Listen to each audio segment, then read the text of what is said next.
Here in Palm discuss some of the information that MORAD has compiled over the last few years.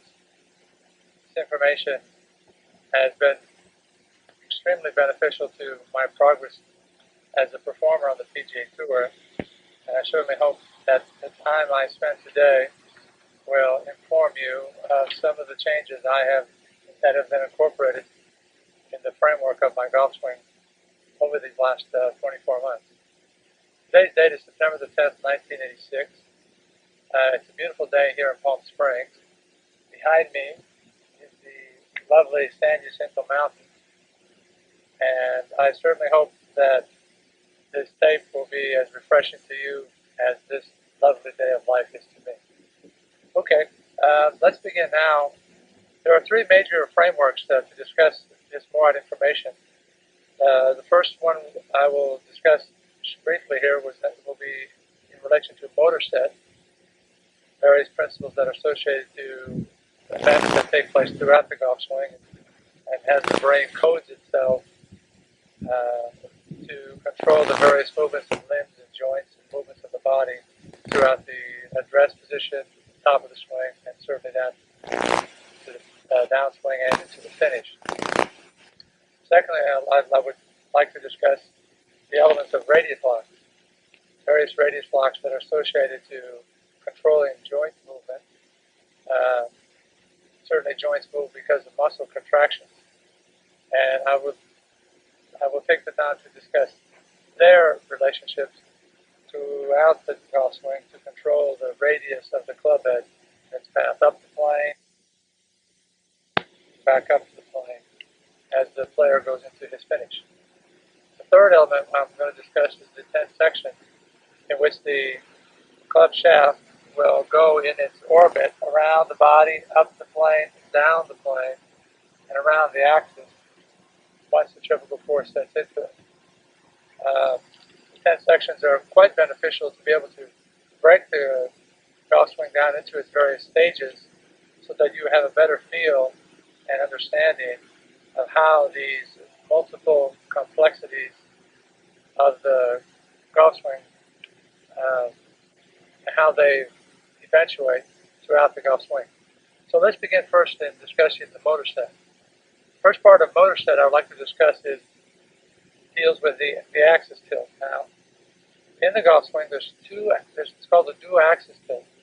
There are two axis tilts. One is that as the player sets up at address, in his address position, as he's bent at the waist for, depending on the individual, maybe 20 to 25 degrees, his tilt of his axis, which is going to rotate around the body, is tilted somewhere around 20 degrees. That's the first axis tilt we're going to discuss in motor set. And when you're dealing with motor set, you're basically establishing your framework, the foundation of the body, setting up at address to be able to control the movements of the arms, club head, and certainly the trajectory and path of the hands as they go up and down around the body.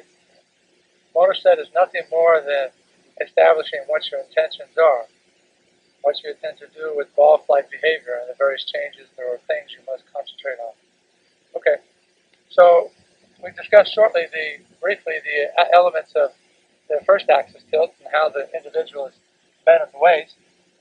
And the second axis tilt, it will take place in stage number 5 of the downswing when the left arm is parallel to the ground. Coming down to stage 6, this is where from the upper torso, the waist bend, must be tilted anywhere from 10 to 15 degrees to allow the right shoulder to continue in its path to go down to stage 6, down to stage 7. And the second axis tilt is going to control the path of the right shoulder as you go over to stage 8, to allow the upper part of the body to stay tilted to the right. Because you are going to lose your first axis tilt, this postural alignment that you have at address when you go from section 1 to 2, section 3 here, section 4 to the top. Then when you come down to section 5 with the left arm is parallel to the ground, then down to section 6. This is when the second axis tilt will really start to be quite prevalent and show up in your alignments. This way you're going to be able to control the path of the right shoulder, because you're still bent at the waist here as you come from stage 5 down to stage 6. And you're going to be able to, here's where centrifugal force takes over. You've got to be able to have the right shoulder downward. As you go to stage 7, you're still bent at the waist, but as you go 6 down to 7, you're still bent at the waist. The left leg will clear, and then here's your axis tilt, second axis tilt on the right shoulder in this direction to be able to control the plane of the left shoulder to the right shoulder. Basically, what you're trying to do there with the second axis tilt is put the right shoulder same spot the left shoulder is up here at stage 4 at the top of the swing. Okay? At this point, right here at the top of the swing, be able to move the right shoulder in the exact same position. If you come out of your second axis tilt, the whole plane and orbit of the hands and the arms, as they come up and down the plane from stage 7, which is impact, to stage 8, where the club shaft is parallel to the ground, right here. You're going to allow the shoulders to move and oscillate on the same plane if you make sure you maintain your first axis tilt going up the plane. So when you come down to stage 7, you've got to make sure this axis tilt has already been completed so that you can keep the right shoulder moving through the shot and back up the plane again. Okay? When centrifugal force sets in on the club at stage 6 down here, 6, and throws the club to 7 to 8, the direction in which it's going to be thrown at is going to be controlled by this axis. If you come up out of the shot, the tension right here is that centrifugal force should be throwing the club in the wrong direction. Okay, that's axis tilt. Second part of motor set we're going to discuss here is your radius locks. Now your radius locks are very, very, very important. There are 7 to 8 of the radius locks. I believe there's 8 of them. And these radius locks will control the various movements of the limbs and the joints of the body in sequence so that you can fulfill your intention. First of all is your alignments. And alignments basically is the trajectory of the hands to keep them going at stage 1, up the plane, at stage 2, to stage 3, to stage 4, back down to stage 5, down to stage 6, down to stage 7, down to stage 8, up to stage 9, and down to stage 10. Okay? The radius locks are extremely, extremely, extremely important because in order for you to fulfill your desired intention, these radius locks must be maintained at various stages throughout the swing. And certainly your understanding as well is when do you lose some of these radius locks. We will discuss that later. Okay, after we complete the discussion of radius locks, we're going to go now to the importance. It's called the fixation of left foot alignment. The left foot is, once you set up at address, there's 3 positions in which you can fixate your left foot. You can have your left foot at right angles to the plane line or the target line. You can have your left foot at a 20-degree relationship opened up, or you can have it in a relationship of 45 degrees. Now, the left foot fixation of that alignment is extremely crucial that you come to understand its relationships, because the degree in which you set the left foot, whether it's at right angles or position 20 degrees or 45 degrees, will not only control the trajectory and flight of the golf ball, but it also controls the relationship of how much the hip girdle slide as well as the axis tilt at the top of the swing. The left foot does not control specifically the amount of the axis tilt, the second axis tilt, how much you tilt to the right. It controls how much the hip girdles will slide on the downswing. If your left foot is at position number 1 at motor set, the left hip, when you come down, the right shoulder will come down, the hip girdles will slide the full maximum range, where the outside of the left hip now is way outside the left foot. From this view, you will see I will come down my right shoulder, okay? I will come down to stage 6 with my left foot in position number 1. As I come on down, the left hip girdle will slide all the way over outside the left foot. here I will rotate to the left, and you see how much axis tilt I have. Now that for a long shot, let's say from a 6-iron, 5-iron, 4-iron, all the way to a driver, you don't want to have that foot in that position. If you're going to be hitting your wedges, your high irons, basically you want your left foot in position number 1. I will like to further discuss that if your left foot is set in a 20-degree position, once you go to the top of your swing and you come down to stage number 6, go into stage number 7, okay? Once you go to 7, the left foot is at 20 degrees rotated outward. You'll be able to rotate more freer down the line. And you see that I just have a moderate axis tilt, maybe 10 to 15 degrees. But if I have the left foot at right angles to the target line, when I come through the ball like this, you see how much I'm tilted? And to be hitting drivers all the way to a 6-iron, through 6-iron, this makes it very difficult to control the plane of the club shaft as centrifugal force throws it out. The reasoning is that the farther the club shaft gets away from you, the more centrifugal force wants to throw the club out. So therefore, you want to have a full rotation through the shot. When you go to hit a wedge shot, the club is moving more on a vertical plane, more downward. So therefore, you can have your left foot at right angles, and as the hips slide, the club will be coming more on a more upright plane down through impact. Sandwich, pitching wedge, 9-iron, 8-iron. It seems that the left foot in position number 1 at the fixation of left foot alignment is the position that one may want to use. So, if I may reiterate again that the left foot alignment will determine how much the hip girdles will slide on the downswing. And how much the hip girdles slide on the downswing as they slide downward is going to determine how much the arms and hands will become more in a vertical plane. If the left foot is rotated out into position number 2, which is about 20 to 25 degrees here, then the hip girdles will slightly slide to bring the club from stage 4 down to stage 6, the slight axis tilt. Then you can rotate more down the line. There's more of a rotation forward down the line, from 6 to 7 and forward, okay, if the left foot is turned out. Now, if you put your left foot in position number 3, 45 degrees, then your range of motion is severely restricted as far as having your hips slide in the backswing. It's almost impossible to do that. When the left foot is in position number 3 at 45 degrees, this is where Hogan and Trevino basically over the years have put their foot in that position. This left foot will, at the very top of the swing, you'll find that my left knee is coming, actually moving, left of the golf ball.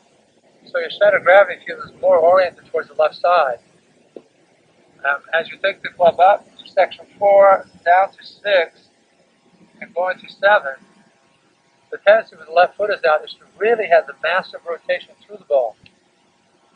One of my experiments in working with the variations of this left foot position, I have learned that in position number 3, it's very easy for me to control the flight of the ball, to move the ball very low to the ground. Since April of 1979, when I first started to learn elements of Homer Kelly's book, The Golfing Machine, this 7 years of development, I have learned that probably one of the most significant things I've come to understand is the importance of that left foot and its relationship to other various joints of the body. So that discusses shortly a little bit of the importance of the left foot position.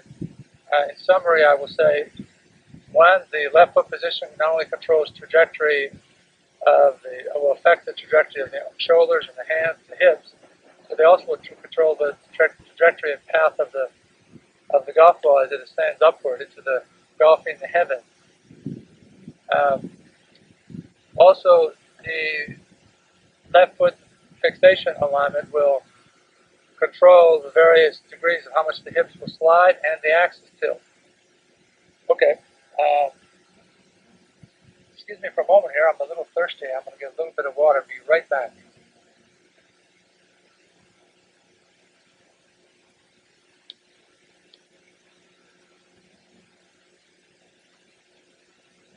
Toast to the good life.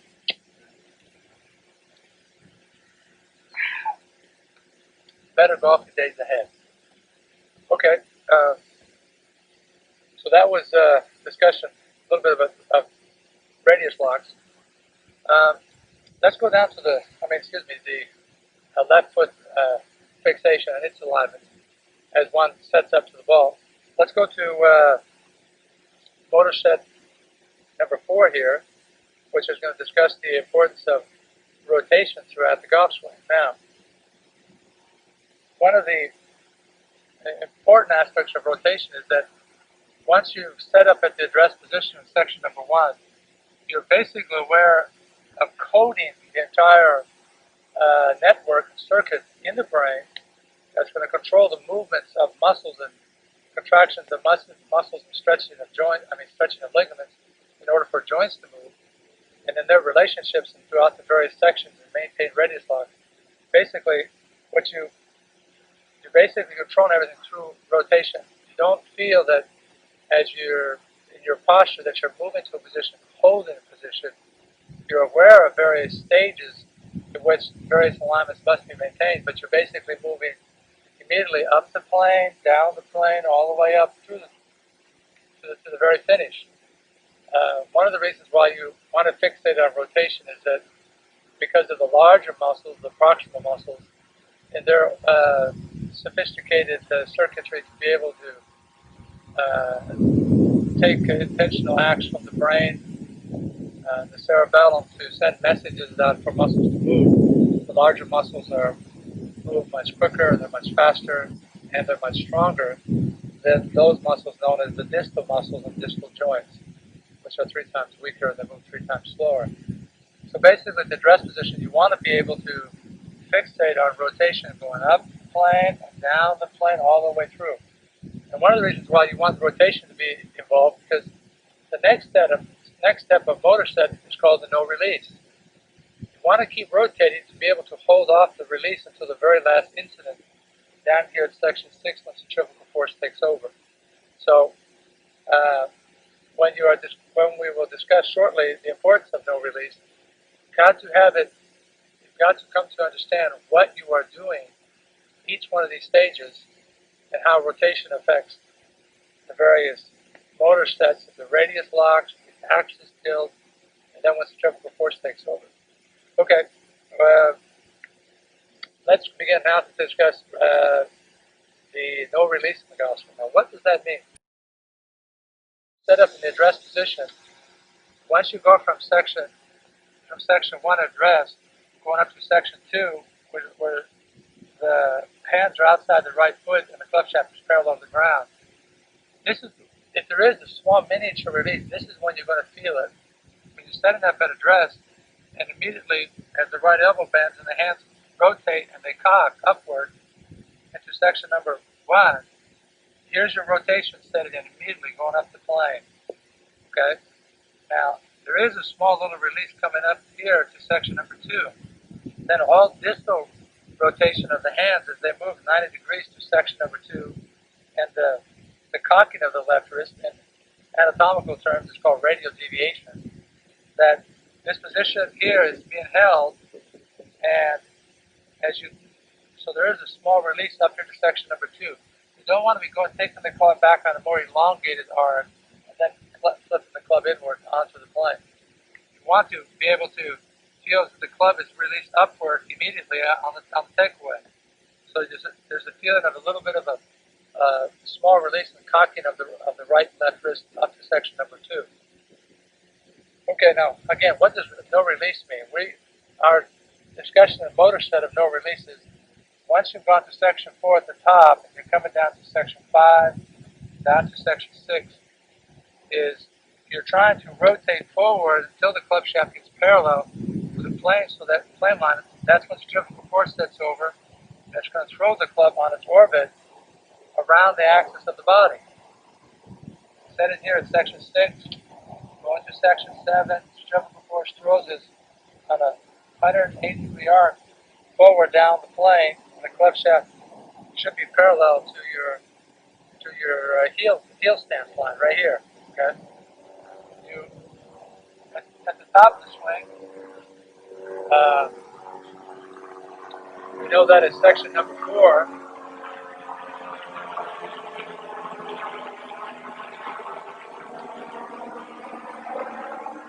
Section number 4. We want to be able to go from section 4 at the top of the swing down to section number 5. The left arm is parallel to the ground. Keep rotating down to section number 6, trying to hold off the release. You got to keep your body moving so that you can move the club to stage number 6. That's what centrifugal force will throw the club down to 7 and rotate all the way around. There's no throwing of the club. There's no conscious rotation of the hands turning over. Basically what you're doing is you're just trying to keep rotating until you get down to the very, very bottom. Then centrifugal force will throw the club very quickly. Okay, faster than the actual rotation of the body from stage 6 past all the way to stage number 8. So it goes 6, 7, 8. You're going to keep rotating, holding off the release so that you can keep rotating all the way down to stage 6 where your hands are between your left and right foot. Centrifugal force sets into stage 7 and rotates it all the way around to stage number 8. From this view, going down from stage 6, okay, club is thrown out to stage number 7, and it's thrown forward over to stage number 8. Okay? The importance of this no release, I cannot begin to tell you of its influential role. You don't want to be releasing a club head or the hand. When you are set up at address, the hands are set where they're a little bit in a cock position, a radial deviation, and pretty much that position is held at the address position going from stages 2 to 3 to 4, down to 5, down to 6. Now, my photographs have shown me going from stage 4 down to stage 5, and the club shaft is still at about 135 degrees angle. This is 90, this is straight line, this is 90 degrees, 135 degrees here, so that once you get down to stage 5, basically you're at about 135 degrees, the alignment of the left wrist and the club shaft with the driver. But then as you come down to stage 6, then it's back to the neutral position where it's level again. Here you have maximum cock, radial deviation. Stage number 5 in the downswing, you have it both the left wrist under here and the left top of the hand are just pretty neutral or just a little bit cocked. This way there's a metacarpal phalangeal collateral ligament on the bottom of the left wrist that is being taunted and held in position to prevent the left wrist from uncocking this way. So you go from stage 5 down to stage 6 where the wrist is pretty level now. From here, stage 6, when centrifugal force takes in, you want to try to keep the left wrist still in a little bit of a cock position so that the club goes more forward, and as the left wrist stays cocked, the hands move around the body, around the axis. If you lose if the left wrist becomes too uncocked and have ulnar deviation, which is the left wrist uncocking towards the ulnar bone, then you're going to get the hands rotating, the hands will be turning over too much, and the hands will be thrown away from the body, opposed to staying very close going up to section number 8, to stage 7, to stage number 8. Okay? The last thing is under motor set, I will review one more time about no release. In summary here, in conclusion of no release, basically you're doing this from sand wedge all the way to a driver where that you are going up to stage number 4, coming down to stage number 6, holding on, okay, and the club is released. On top, down to stage 6, the club is released all the way, going all the way up to stage 9, back down to 10. I'm going from stage 4, down to 5, down to 6, centrifugal force throws it. All I'm doing is rotating the club shaft, bingo, and I have the dual axis tilt, the second axis tilt.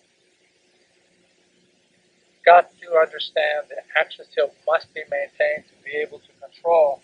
Once centrifugal force sets in down here at stage 6, if you don't have the axis tilt, you just keep rotating like this, centrifugal force will throw the club outward, and it causes a great deal of complexities to start to set in.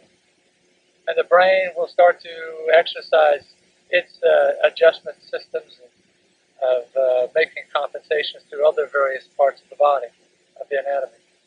Okay, the last point here of motor set is to discuss Newton's centrifugal force.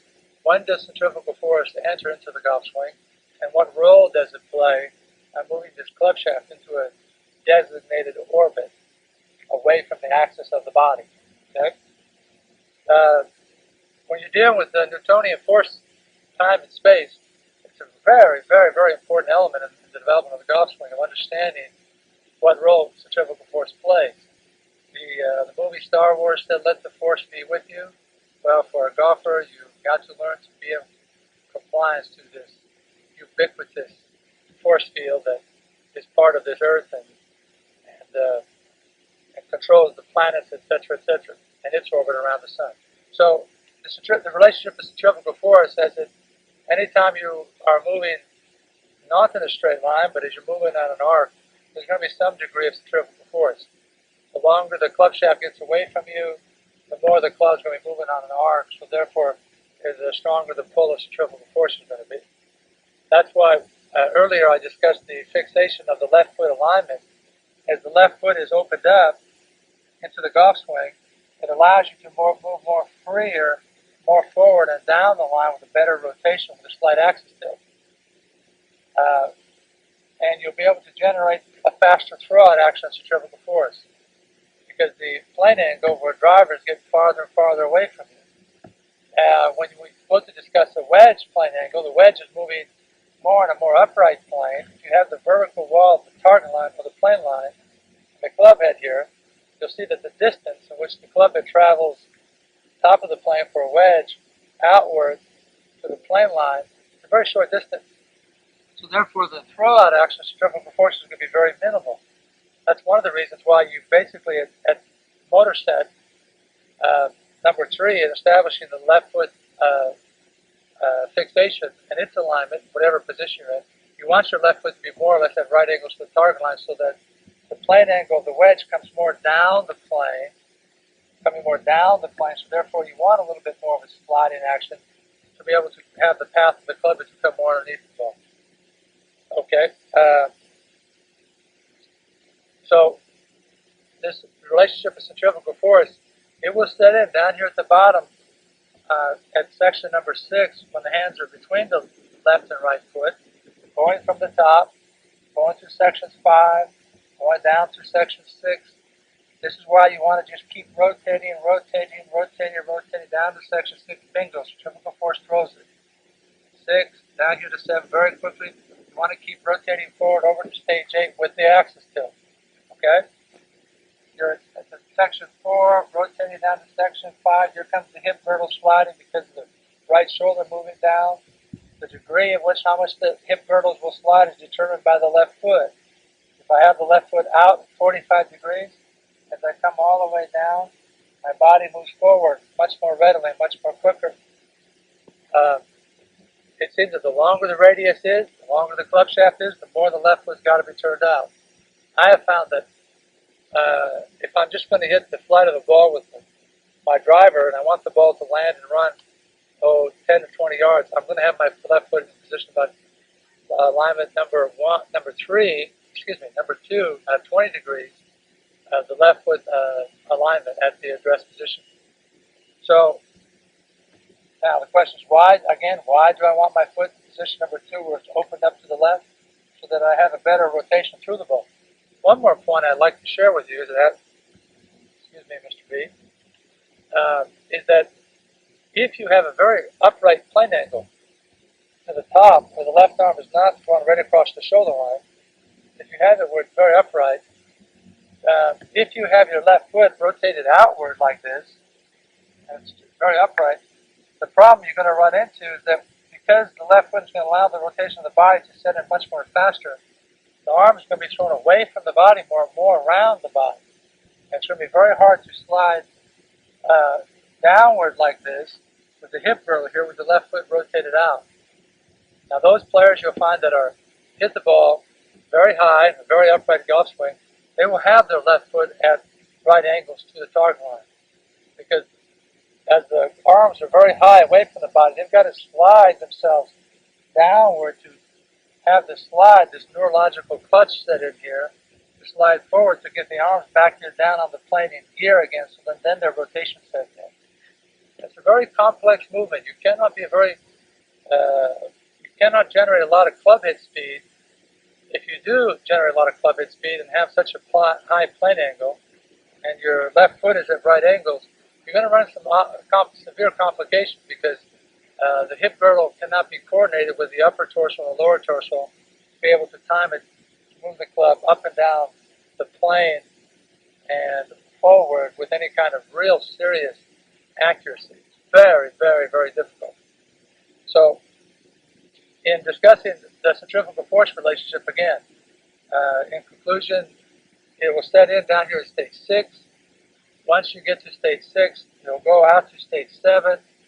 Once you get down to stage 7, you got to make sure that you have the second axis tilt to be able to keep the shoulder rotating on the proper plane, controlling this movement around the axis, going to stage number 8. Okay, those are some of the points of the motor set. Next, we will take a moment here to discuss the various radius locks. Let's talk about the TED section first, then we'll discuss radius locks. I'm going to have another toast here, if you don't mind. And take the food light.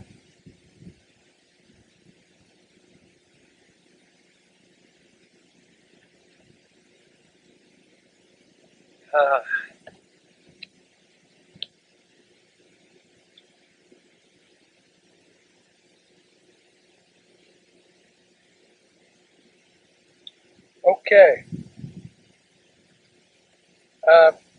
Part of one's development of the growing and learning and understanding these complex networks that do take place in the golf swing. This next stage of understanding the TED sections, I think, will be extremely beneficial for you to know how the golf swing is broken down into various sections, so that you have a better feel of what I've been trying to do with the MORAD information to eliminate the waste of the golf swing and increase the productivity. I believe MORAD has been quite successful in that, and I feel quite beneficial to have been the guinea pig of learning this information. Okay. Okay, let's go. Let's discuss the 10 sections. The first of the 10 sections is the address position. Basically, at the address position, section number 1, now here you are, we just discussed motor set. You must have it incorporated within your understanding of your comprehensive framework of understanding how these things work. Motor set now set up the 10 sections. When you set up an address, position number 1, you're aware of, again, where is your left foot alignment? Is it 45 degrees, is it 20 degrees, or is it right angles? You'll know that if it's 45 degrees, what kind of ball flight you're going to have and what other restrictions you're going to have on your joints, hip girdles, shoulders, etc., etc. Position number 2, its flight, how the ball will go off in more of a lower trajectory. What I like to play with my 6-5, 4-3, 2-1, 3-wood and a driver. You put it at right angles again, you know what kind of effect it has on hip girdle, slide, shoulder rotation, hand plane location, its trajectory, everything. So once you set up an address, you've got to determine, again, whatever your intention is of what kind of ball flight you want, what not only the flight of the ball, but the trajectory and path in which it's going to fly from the address and impact all the way to the end result where the green is located, or the fairway. So again, address position, you're aware of where your left foot is fixated. You're aware of your axis tilt, its relationships. You're aware of the radius locks. We'll discuss this lastly. You're aware of the left foot alignment. Now you're aware of the rotation going up from section 1 to section number 4 at the top. coming all the way down to section 7, all the way up to section 9, and to 10. You're aware of the rotation now. You're also aware now at the address position that you don't want to have a release on the downswing. Centrifugal force will release the club forward. You don't want to consciously try to throw it or fling it or push it or pull it forward. Just let centrifugal force do that for you. It'll throw it in a more consistent orbit and a more consistent alignments from stages 6 down to 7 up to stage 8. Again, motor set tells us that at the address position you got to be aware of Newton's centrifugal force, how you can deliver the club down here at stage number 6 when your hands are just above your kneecap. You don't want to be coming down to stage number 6 way up here where the club shaft is so parallel because centrifugal force will throw it from right here outward. Okay, we don't want to do that. So you have to know what stage centrifugal force is going to take over, and then the question is the amount of centrifugal force. And that's going to be determined of how much rotation you have in the downswing opposed to how much slide you have in the downswing. You don't want to have that much of a centrifugal force throwout action when you are dealing with your wedges moving on a very upright plane. That's why you want your left foot rotated inward so that you can rotate down, the hip girdles will slide, allow you to come under the ball this way. Okay, so these things are all must be coded in your circuits to understand what you're going to do at the address position. Okay? Before that club even starts to go up the plane. So section 1 is the address. I have a forearm here, so therefore I'm going to have my left foot in about a 20 degrees alignment, opened upward. My weight is going to be distributed a little bit towards the left side, in between my center of gravity here and my left foot, right in the middle of that position. Another point I forgot to mention was that the right foot must always be webbed out 4 to 5 degrees.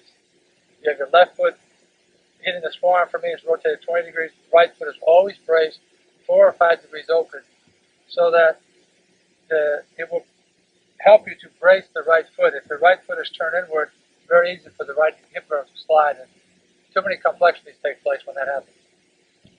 Okay, so if we go back to the address position, you want your weight slightly centered to the left of your center of gravity. Okay, if I'm going to hit this golf ball, I'm going to have the weight not in the center here, but slightly a little bit more to the left here at the address position. Okay. Okay. And the reason why is so that when I go from section 1 up to section 2, where the club shaft is parallel to the ground, my hands are outside my right foot.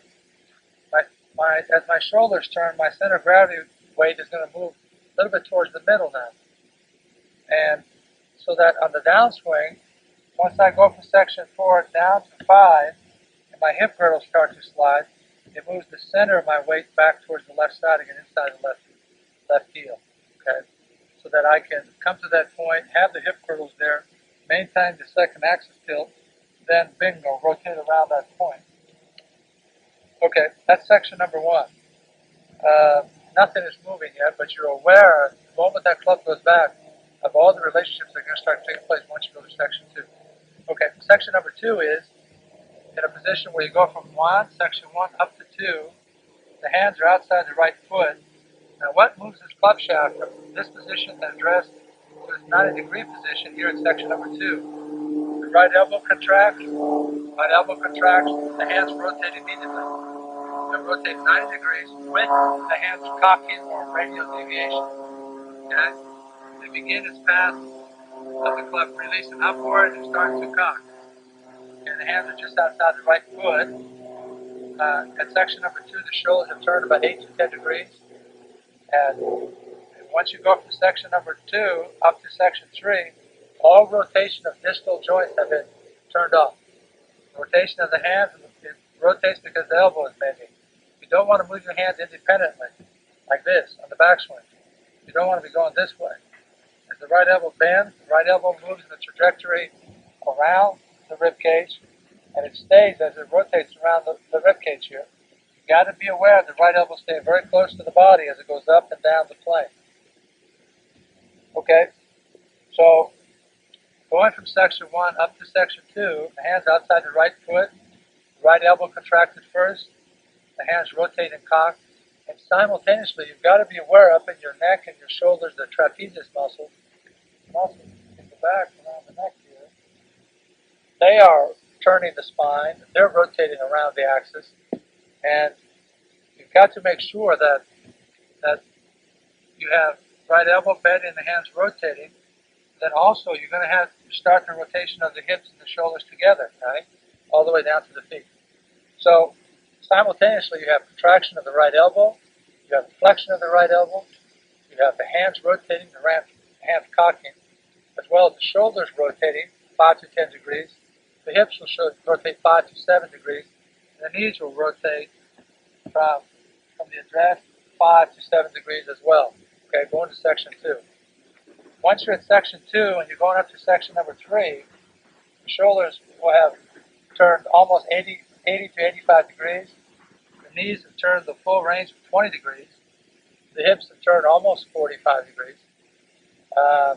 And again, once I go to section 2, the hand rotation, the cocking is already set in. There's no more rotation of the hands. Everything is going from section 1 to 2 up to section 3 where the left arm is parallel to the ground. Once the left arm is parallel to the ground, I'm aware of how much these joints of my knees and my hips, my lower torso and upper torso have rotated. I'm aware of section number 3 here at the top, that I go from the top all the way up to section number 4, and from section 3 up to 4, see the path of the right elbow and the flexion of the right elbow. It's the only basic joint that you're aware of that continuously, one of the joints that you must be aware of that going from section 3 up to section number 4. You've got to be aware that once you get to section 3, it's your right elbow, because the shoulders just turn 10 more degrees going up to section number 4, and it's held right there. Then the right elbow keeps flexing, keeps flexing, keeps flexing, keeps flexing, keeps flexing until the club shaft is parallel to the ground and the left arm is going right across the shoulder line. Okay? So even from this plane, I'm setting up at section 1, section 2, going up to 3, going up to 4. You're aware of the right elbow and what the right elbow is doing. Okay? Okay? Section 3 to section 4. Here's section 3 again. Okay, now we're going up to section 4. Now what happens in section 4?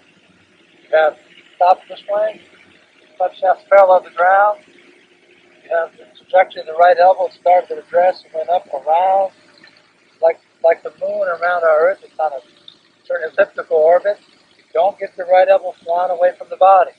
If you do that, that means the humerus bone from the left elbow to the shoulder starts to lift upward.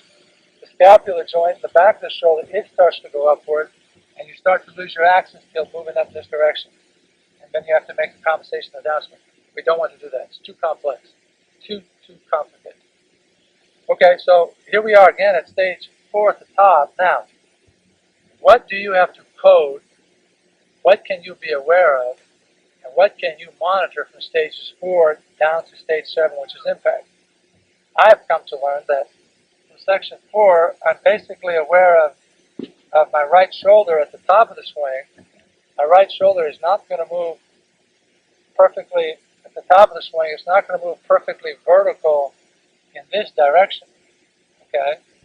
Once I go to section 4, then down to section 5, you see how the shoulder is moving outward now, but it's also moving downward. Okay? It's not just moving straight outward this direction at the top of the swing, and it's not moving straight in this direction, straight vertical. It's going to move about 80% down into this path, this orbit, so that as the right shoulder moves, you're aware of the right shoulder moving downwards. That's what's going to cause the hip girdles to slide. But now the range of how much the hip girdle slides is determined by the left foot, how much you have it out or how much you have it at right angles. If you have it at right angles, the right shoulder, as it moves down in this path, 80% down, 15% out, down to stage number 6 down here at the bottom, you're going to find out what kind of range you have in his hips going to be determined by the left foot and also the right shoulder. If the right shoulder goes straight outward, then you don't have an axis tilt and you're rotating around the body this way, okay? And we don't want to be going from stage 4 down to 5. You're already past 5. You need to go to stage 5 or try to get down to stage 6. You've got to have the axis tilt. Okay, so the right shoulder is going to determine how much axis tilt you have coming out of the downswing once you get down to stage number 5. When you get down to stage number 5, the shoulders are turned about 20 degrees, still 20 to 25 degrees turn at stage number 5, where the left arm is parallel to the ground. Club still points at the plane line right here at section number 5, same as section number 3. Still points at the plane line. Section number 5 coming down here at the bottom, right? All right, coming down to section 5. Okay, you're aware of the plane of the right shoulder as it moves down. Okay, Johnny Miller has a tendency to go right shoulder moves absolutely almost vertical to the ground. Makes the right hip girdle slide. The left foot starts to come off the ground because it has nowhere else to go. It's a very complicated move that as you get older and you lose your timing, because those cells do get older, it's much more harder to coordinate all these complexities, this complex network together in concert. Okay, so we're here at stage 5 now. Club shaft's parallel, left arm parallel to the ground. Club shaft points to plane line. We're coming down to stage 6 because when you go from stage 4 down to stage 6, it's so quickly as far as milliseconds is concerned. So this is why you want the larger muscles to coordinate the movements, because a little bit outside or a little bit too inside, and the hips and the knees and everybody else working in concert together, these larger muscles that work much more faster, they've got to coordinate the movements or compensation in order to fulfill your intention, whatever ball flight you choose to set up at the address position, that motor set. So again, we're at section number 4, 5, and downswing. We're going down to section number 6. Now look at the right elbow, going from section 4 as it goes down to 5, all the way to 4, down to 5. It's the right elbow that's going to control now the plane of the club head as it moves from section 4 down to 5, down to 6. Okay? The right elbow, as it starts to straighten out and uncock and it gets down to stage 5, then that's when your rotation must move forward down to stage 5 to keep the club moving right down to stage 6.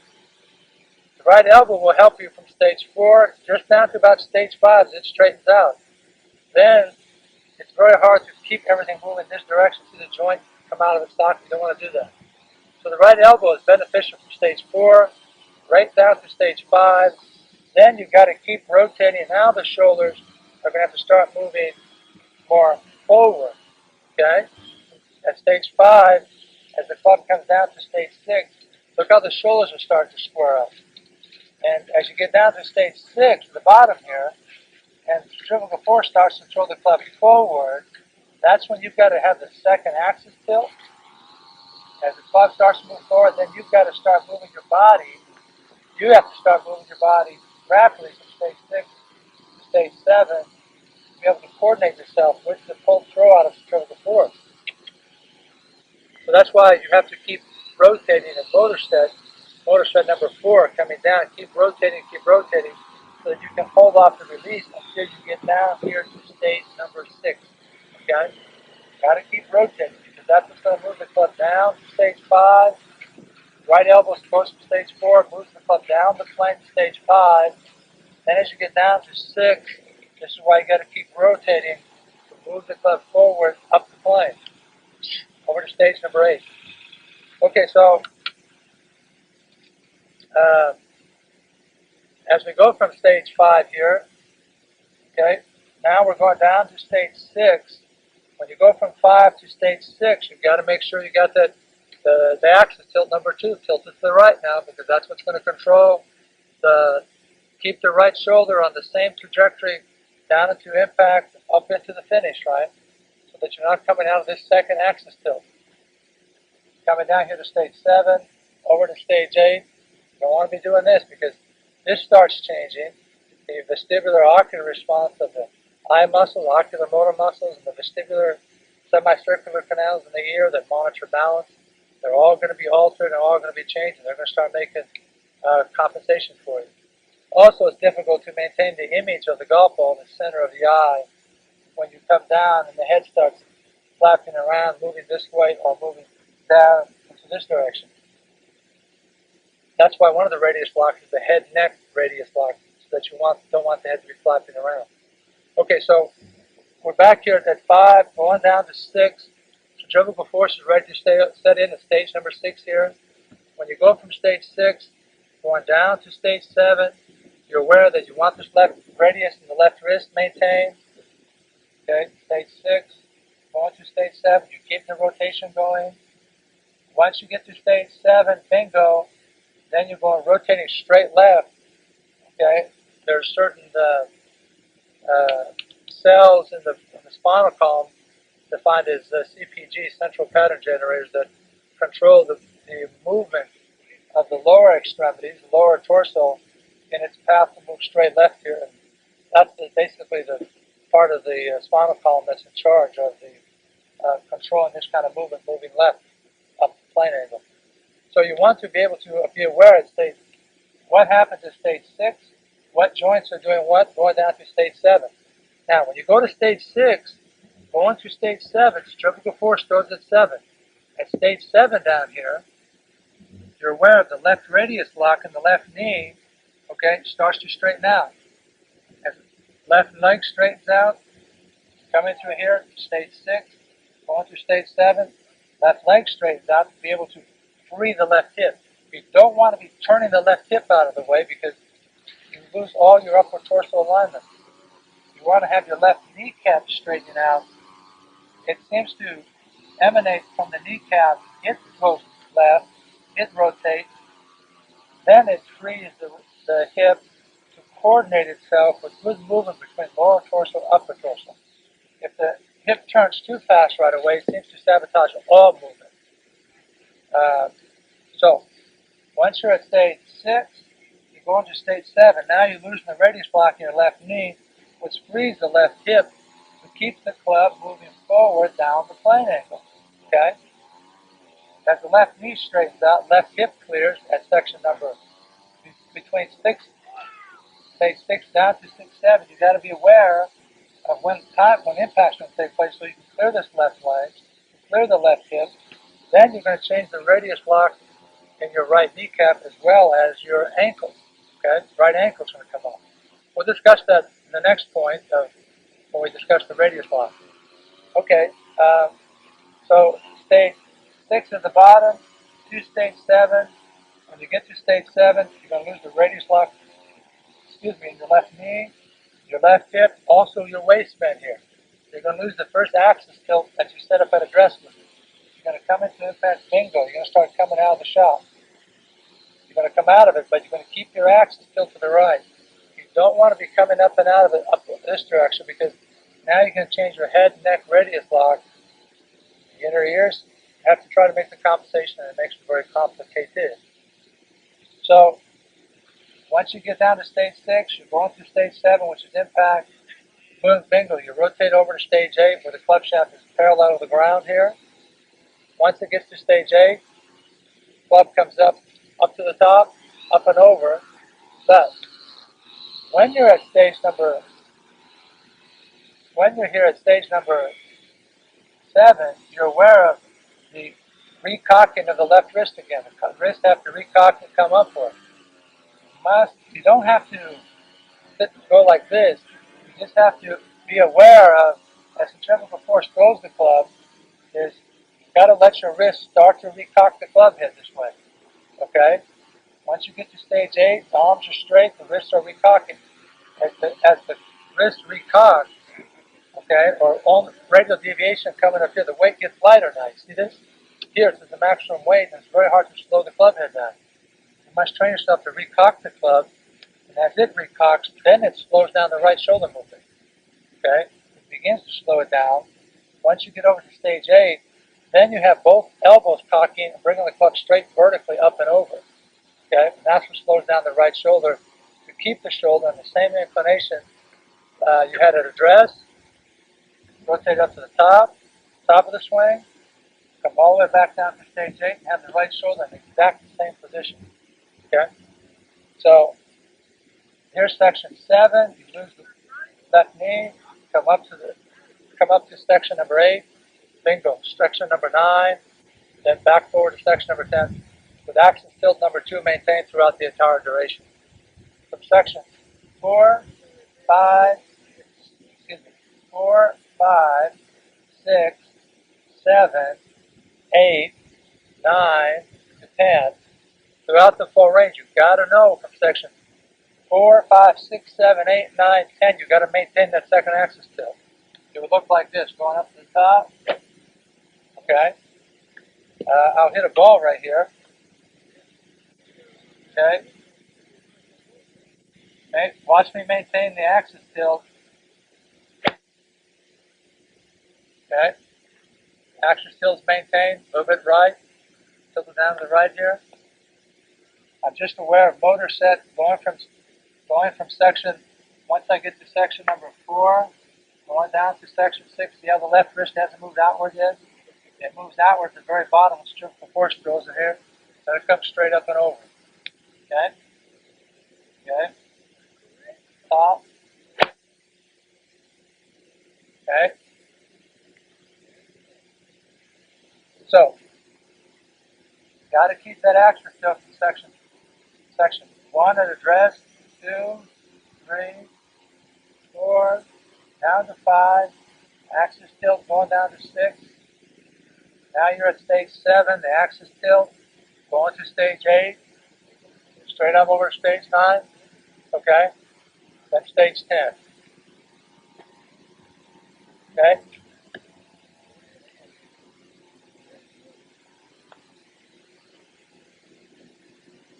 Section 2, 3, 4, down to 5, down to 6, centrifugal force sets in, goes to 7, radial deviation, left leg straightens out, left hip clears, my radius here is lost, the axis tilt, my original axis tilt, coming down to the bottom here, it's lost, the other axis tilt sets in, I keep the rotation of the body, I keep it rotated to the left, up to stage 8, bingo. If I finish, back on down again. I'm going to hit a ball from this position here for you. Okay? I'm monitoring my rotation up. Right through the ball again. Okay? And one of the elements to control very good balance is to be able to go up, back on down to impact, right on through, maintain the second axis tilt, not coming up this way. Now you see you change your hip girdle slide. Bingo, right here. Okay, the 10 sections there we just discussed. Hold on a moment here. I'm going to see how much tape we have left. Okay, we're doing all right. Let's see. This is a 5-iron left-handed. And I'm going to hit 2 or 3 shots for you left-handed. Where, again, we're going to monitor the relationship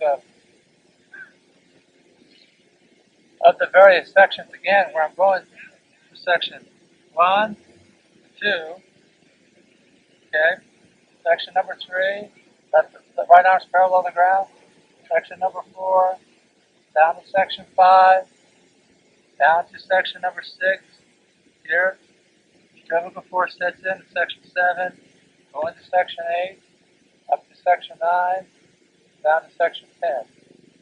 In this view, you have section 2, up to 3, up to 4, down to 5, down to 6, down to 7, going over to 8, going up to 9, back down to 10. Okay?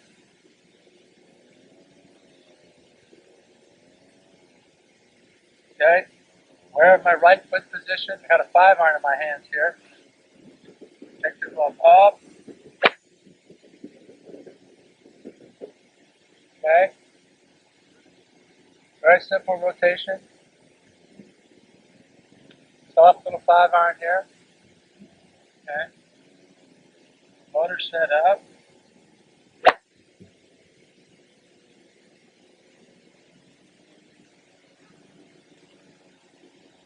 Okay, try one more.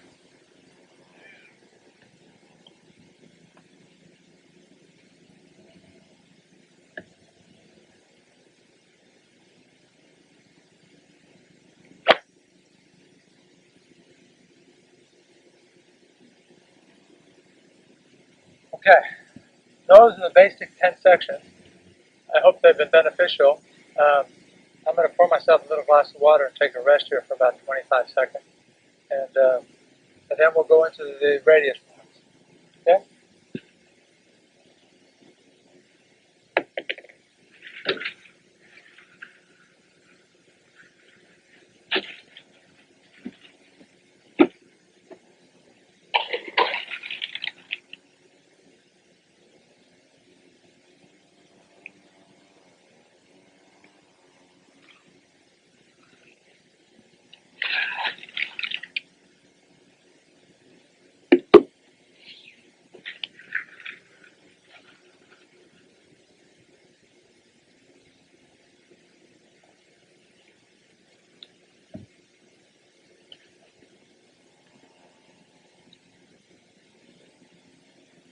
Okay, I want to do two things here.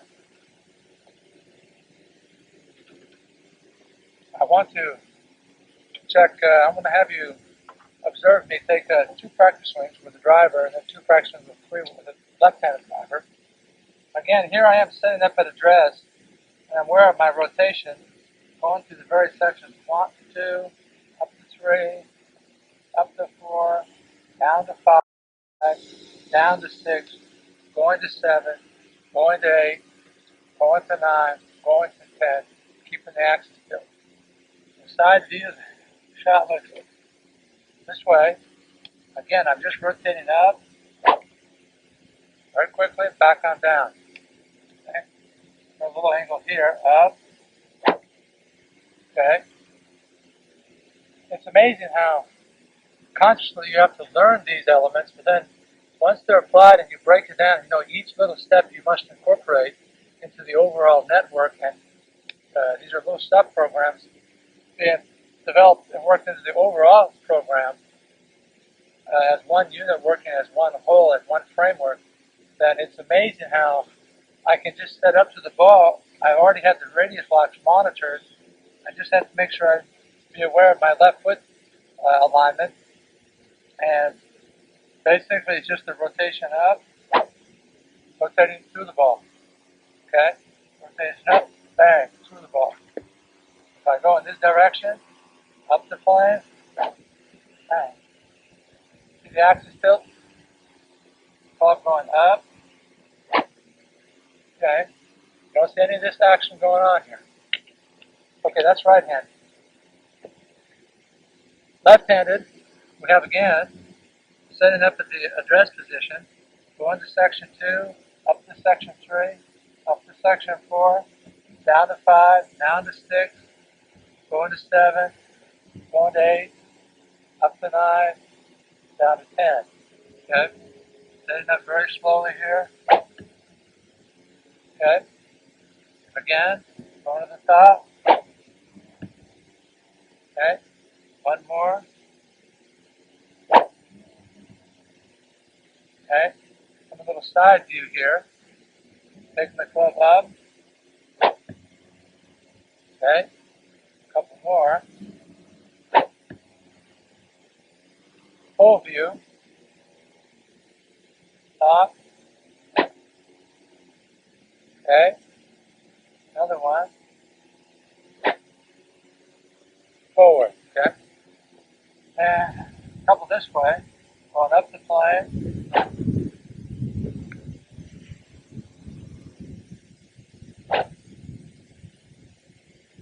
Okay. Let's establish now our idea dealing with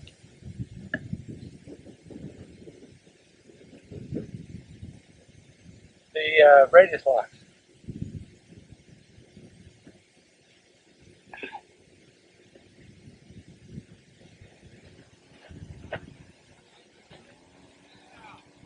Okay.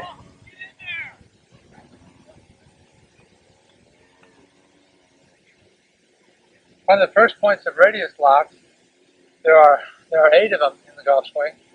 First one we're going to deal with is called the foveal field visual perceptual lock. That incorporates an understanding of keeping the image of the golf ball. As you look downward to the golf ball, your line of sight, once you set up at address and you look downward to the ball, you want to make sure that as you look downward, you want to keep the image of the golf ball in the center of the pupil. That is basically called your foveal field. If I look, so I can see my hands moving, but I'm looking directly at the camera, that's my perceptual field picking it up. You got to get everything into the center of the foveal field, the pupil of the eye. The old cliche that when you swing the club up, you got to keep your head still. Well, the reason why they say you must keep your head still so that you can keep the image of the golf ball in the center of the foveal field of the eye. Because now, why is that? Because if you do lose the foveal field of the image of the ball staying in the center of the retina, the brain loses its postural support guidance system to move the arms and the limbs in its direction around the axis, back down to impact, and up the plane. You've got to know that you cannot lose your perceptual lock of this golf ball. Okay? Excuse me for a moment, we have a gentleman hitting in this direction. It could be dangerous. Okay? You hit a marvelous shot there. Something our friend Dean Beeman would love to do, good shots like that. Okay, so once you set up your motor set at the ball, when you are looking at if the lens of the camera is the golf ball, as I set into the ball with my golf club, the lens now is the ball.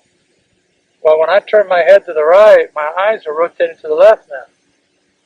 Okay, because I've got to keep the image of if the golf ball is the lens here, I've got to keep the image in the center of my pupil. So now, if I turn my head at address position too much to the right, if I close my left eye, I can only see in this direction on my right eye. So therefore, if both my eyes are not on the image of the golf ball, I've lost my foveal field. I've lost my depth perception.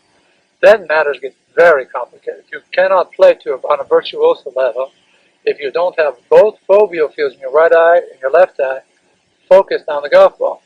So look at the range of the ocular motor muscles of the eyes. As I set up at address here, I take the club back, I'm rotating to the right, going to stage 2, going up to stage 3, I'm turning my head. I've got to make sure both eyes stay fixated on the ball so that as my head turns to the right, the eyes are rotating to the left. Okay? But now when I start my downswing, as I come back to the ball, my eyes are also moving in a socket at the top. They're here. But then as I move back, it's moving backward to keep the image of the ball at the center of the pupil. So the brain can monitor its feedback, not only for position orientation where it wants to move, but also for balance as well. Because the eyes are part of the 3 systems that control balance of the body as it just controls its balance systems. So as you rotate back to the ball, the brain still must have the feedback of where the ball is so those arms and limbs can move there, as well as the postural balance.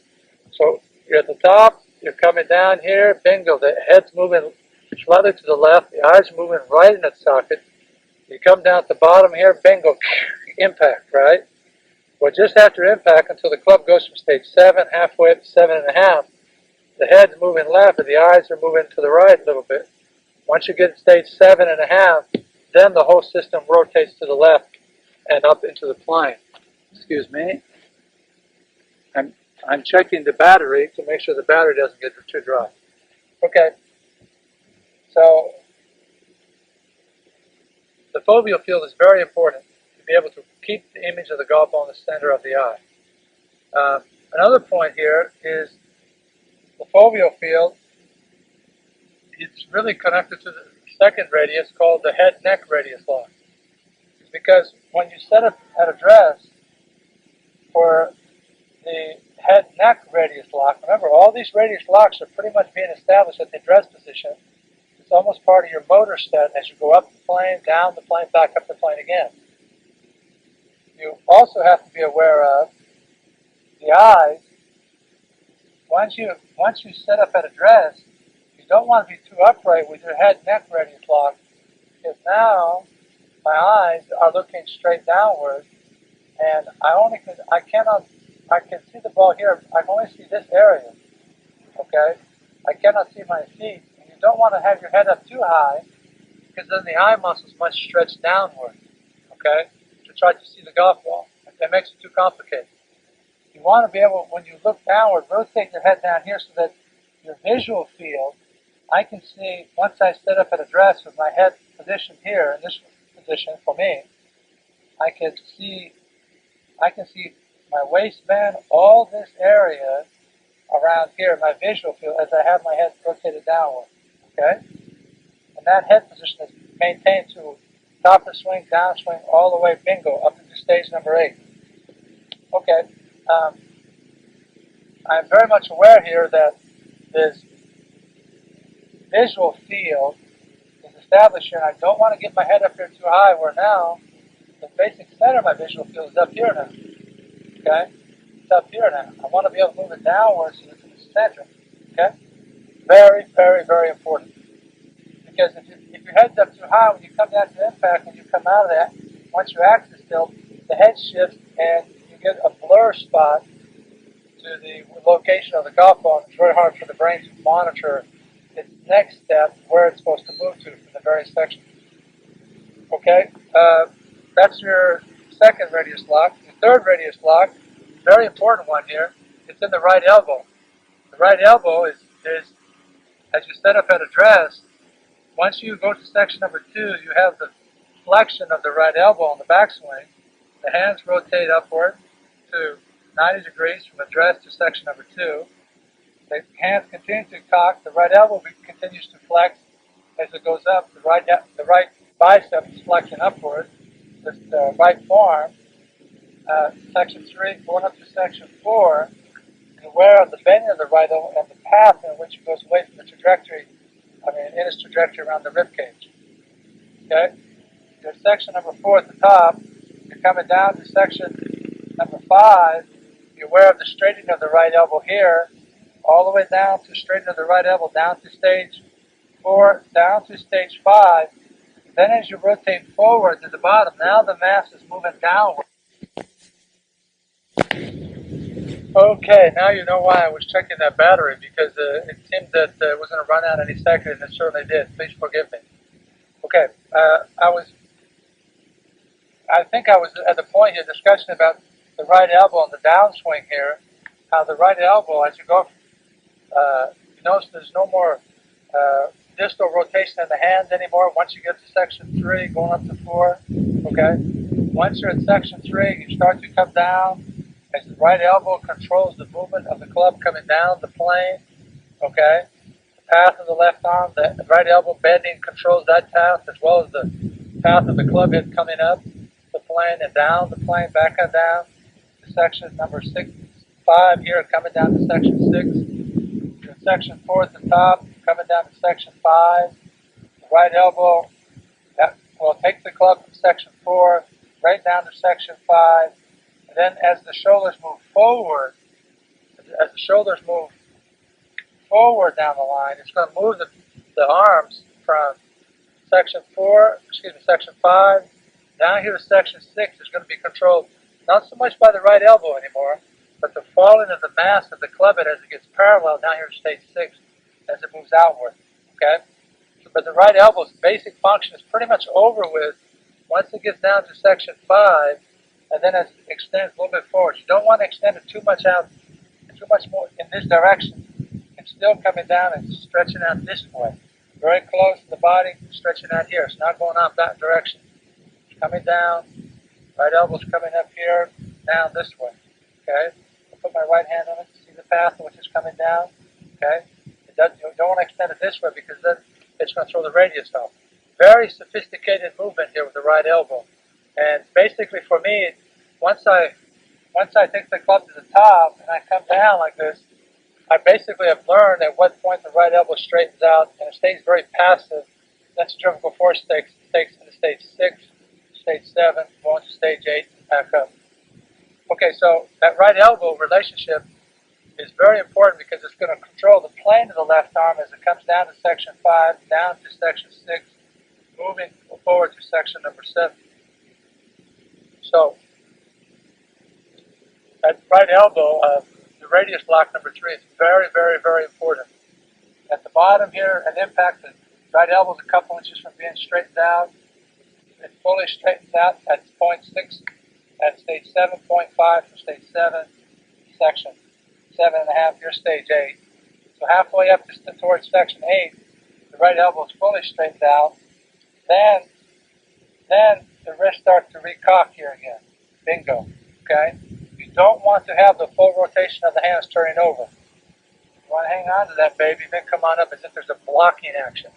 Okay? Right elbow straightens out. Centrifugal force throws it like this. Bingo, you come on up to stage number 8, then 9, then 10. Okay, the fourth radius lock is your waistband. This is it's called the upper torso waistband. As you set up at the address position, as you bend at the waist, this alignment is going to be maintained from section 1 to 2, up to 3, up to 4, down to 5.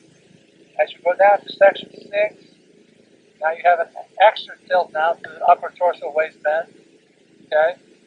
This has to be maintained all the way up, all the way down. If I took it up to section number 4 at the top, you see I'm still, section number 4, see I'm still bent at the waist? Okay? Alright? So, you come down to section 5, down to 6, you get to 7, just as you get to 7, you lose your upper torso waistband. What's the function of the upper torso waistband? Is to control the plane of the shoulders, up and down the plane. For me to set up here address, take the club to section 2, up to 3, up to 4, down to 5, down to 6, going to 7. It's all being controlled now by the plane of the shoulders as it rotates here around the thorax, the rib cage, and the lumbar area. Okay?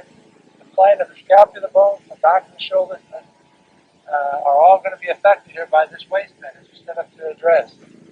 Okay? Another point here to the upper torso waistband is you've got to be aware of, as well as a motor set, is once you set up at address, is that both scapular bones in the back here are stretched outward.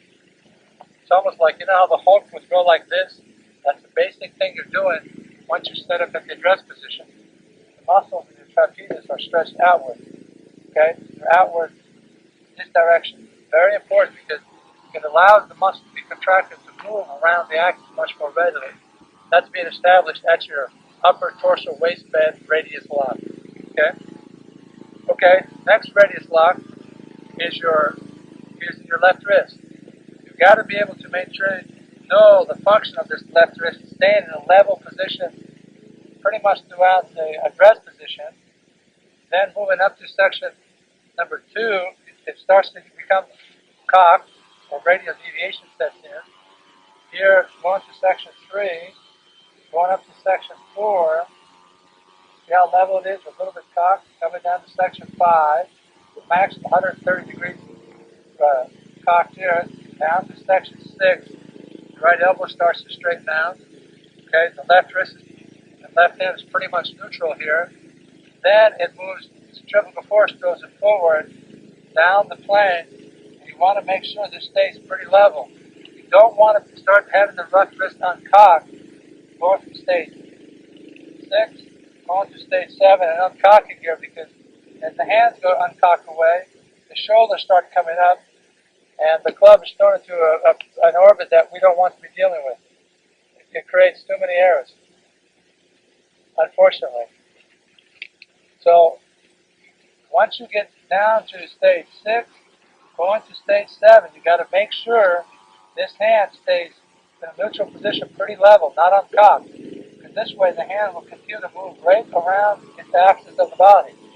If the hands keep moving around the axis, and they're being controlled by the shoulders, therefore the club head is going to move on a proper arc. If you come down to impact, this uncocks and the club goes out that way, you don't have the pure rotation around the body anymore, centrifugal force to throw the club in a good arc, also not only for accuracy of the plane of the orbit, but as well as control the rotation of the club face and the plane it rotates up to section number 8, all being controlled by this left wrist. Okay, so you've got to be aware of its role and its functions from stage 1, 2, 3, 4, 5, 6, 7, impact, stage, especially stage 6, going to 7, and then going back up to stage 8. If the left wrist stays neutral or level, then the hand stays and it goes continuously around the axis of the body. When you get to stage 7, excuse me for a moment, please go right ahead.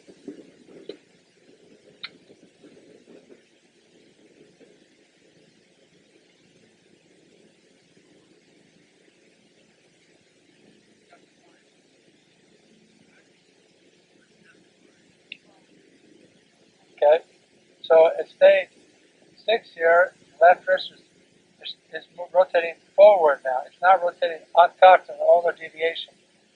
It's moving forward down the line. It's moving forward with the rotation of the body here. As the hands start to recock from stage 7 to stage 8, the more they're cocked, the closer the hand will stay to the body here. Okay? All right? If I go up to the top, back up the plane, you'll see in slow motion the hands come right here. Okay? If I come down to stage 7 and the left wrist starts to uncock, look what happens here. Okay? The arms get too much away from the body. Okay, so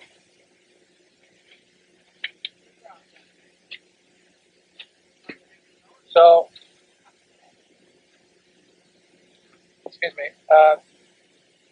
So that left wrist radius lock is very influential here at the bottom as you rotate up and down the plane. Okay. Next radius lock is your kneecaps. Now the knees, its relationship and its role is going to be controlled in its radius locks.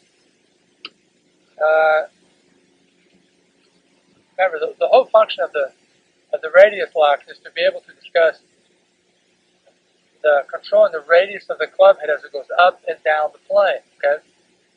After we discussed the left wrist, it's something that I had a discussion a few days ago about Zavin. Would it be possible to even include the hip girdle as a factor that can change the radius of the club head? And it's something that I felt that should be added as far as one of the radius locks, one of the last radius locks that are part of the golf swing. So after you finish the roll of the left wrist, now you have the radius lock of the hip girdles. So those hip girdles, they don't want to be sliding around, because if I release the club upward here in its proper plane from section 1 to section 2, if I slide my hip girdles, see how the radius of the club head is being altered here? Or if I come forward too much, okay? Those radius locks, we discussed them already, I think should be included as the next radius lock after the left wrist. So you have foveal field, head and neck, you have the right elbow, number 3. Number 4 is your waistband. Number 5 I think should be your hip girdles here. 6 should be your left wrist. 7 should be the knees. 8 should be the radius lock in the ankles, and 9 should be your toes. So let's go ahead and add we know number 3 radius lock is your right elbow. The 4th radius lock is going to be your waistband, and the 5th radius lock will be now termed as your hip girdles. What are those hip girdles doing throughout the duration of going to the backswing, on the forward swing, and how it affects the radius of the club head? I think we've included enough already in our discussion, the role of the radius lock, so please just incorporate that into its overall, your overall understanding of the radius locks and your motor set, and its role of the left foot to the right shoulder, what's going on with the radius lock in your hip girdle. So after we leave the hip girdle number 5 with being your left wrist, let's see, 9, 8, 7, 6. 6 would be your left wrist now. Radius lock number 7 would be in your kneecaps. Now, what is the kneecaps in its role? Once you set up motor set, your relationship to the ball here, when you take the club back, going from section 1 to section 2, basically you're changing the radius lock in your knees left and right knee, and it's almost the entire address position, okay? So that radius lock your kneecaps are constantly changing. You don't want to be changing, having your right knee straighten out top of the swing where the hips are 45 degrees and your kneecaps are 45 degrees. It makes it too complicated to get back into the right knee to go flex back in here. It has a tendency, the joint wants to go out with the right shoulder. So you don't want your right knee to be straightened out. You want it to keep it braced and flexed so that the radius lock of the hip girdle does not slide forward or to the right on the backswing. So it's going to change the arc of the club head and then the path in which the shoulders rotate up the plane and then also around the plane. Excuse me again, I'm going to check the battery here. Looks like things are still functioning quite well.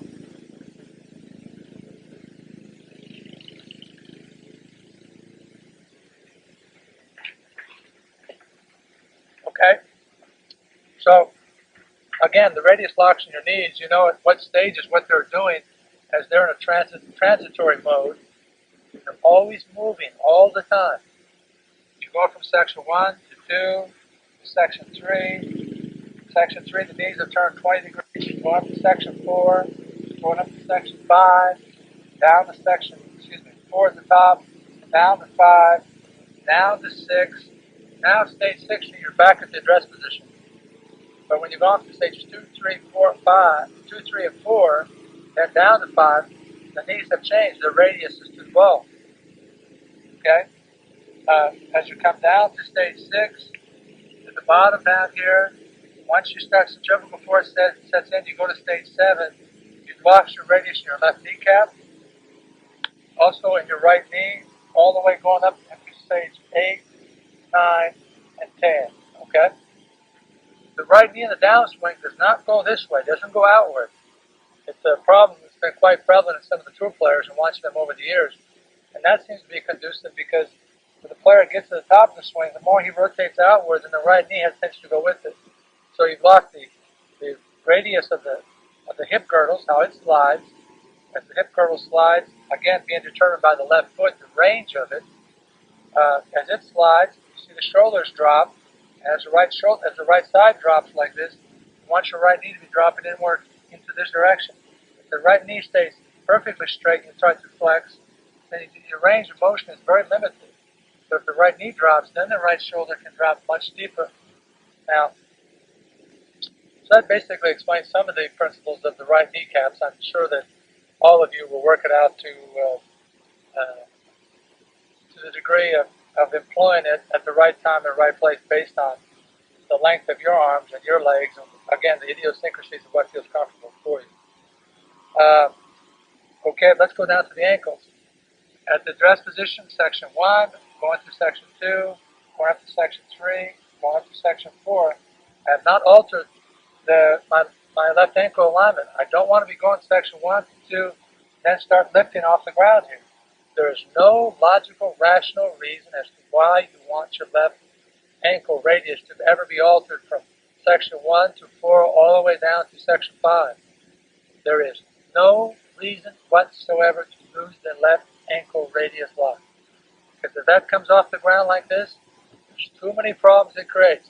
Do your yoga exercises, do your flexibility so that you can still get up to section 4 and have the flexion in your little rear end, the gluteus maximus, and across your back, your calf muscles in your lower back, so that you can have the range of flexibility, to have larger range of motion to move, so that left radius does not be altered. The reason why you don't want it altered, because if you set up at address and you go from section 1 to 2, now the left foot comes off the ground. Look where the left knee has moved. It's moved all the way inward. Now you're in section 4, you come back to section 5, and it's dropping. You get a whole range of movement going on.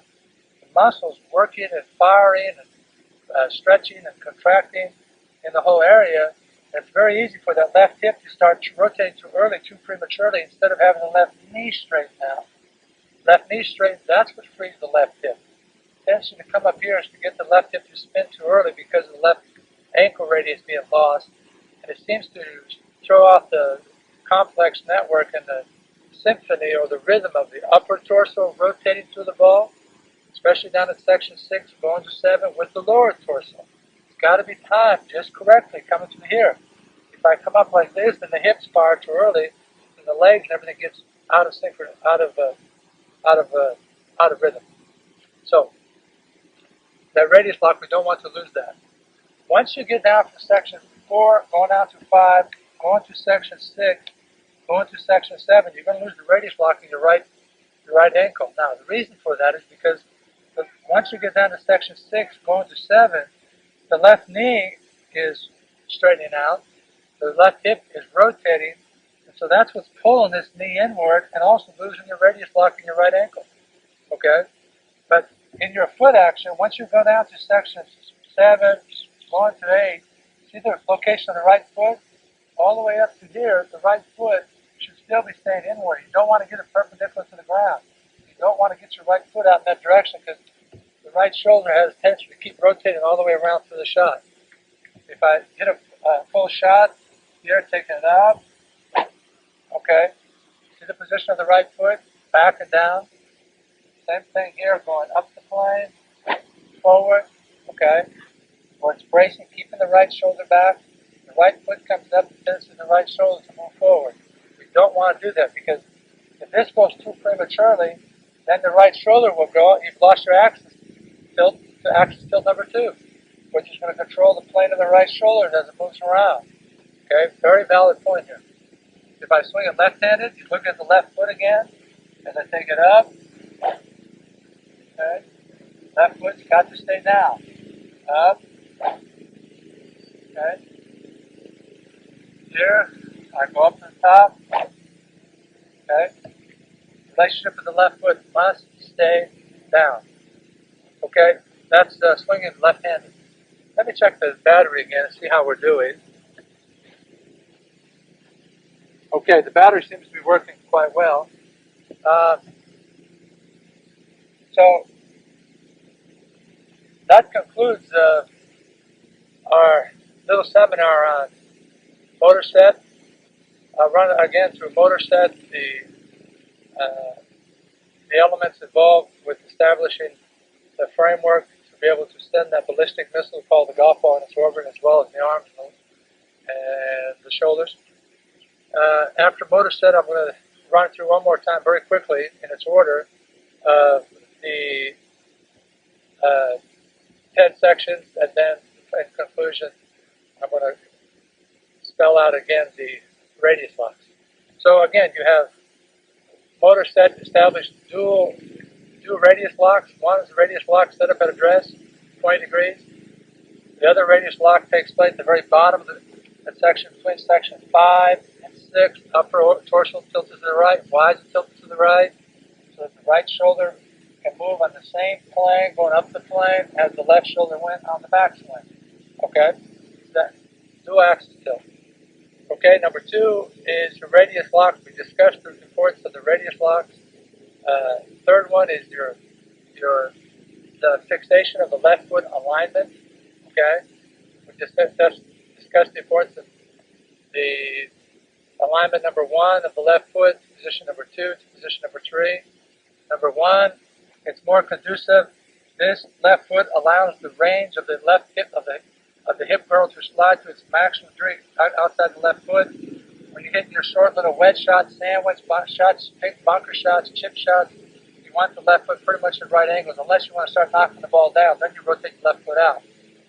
Okay, so on the subject here of the radius locks of the left foot alignment, you want to know again what position you want to put this left foot in to be able to get the desired trajectory or intention of what you're trying to employ.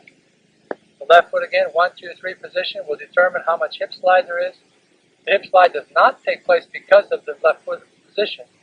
The left foot position controls the range of how much the hip girdle is going to slide. The hip girdle slides because of the tilting of the right shoulder and its path starting on the downswing. Okay, once we leave motor set under the left foot, we move next to rotation of the body. Rotation going up the plane, down the plane. Keep moving forward to hold off the release down to section number 6, goes to 7. Keep your rotation up the body, around the axis. Setting up here, up to the top, all the way back on through, back on down again. Okay. rotation, rotation, rotation, rotation. You want straight rotation up, straight rotation down, but at the top of the swing, when the hip girdle slide over, it delays the rotation for the shoulders to come down, so everything can keep moving forward. You're still inside out, forward from section 6, going to section 7, then it rotates forward.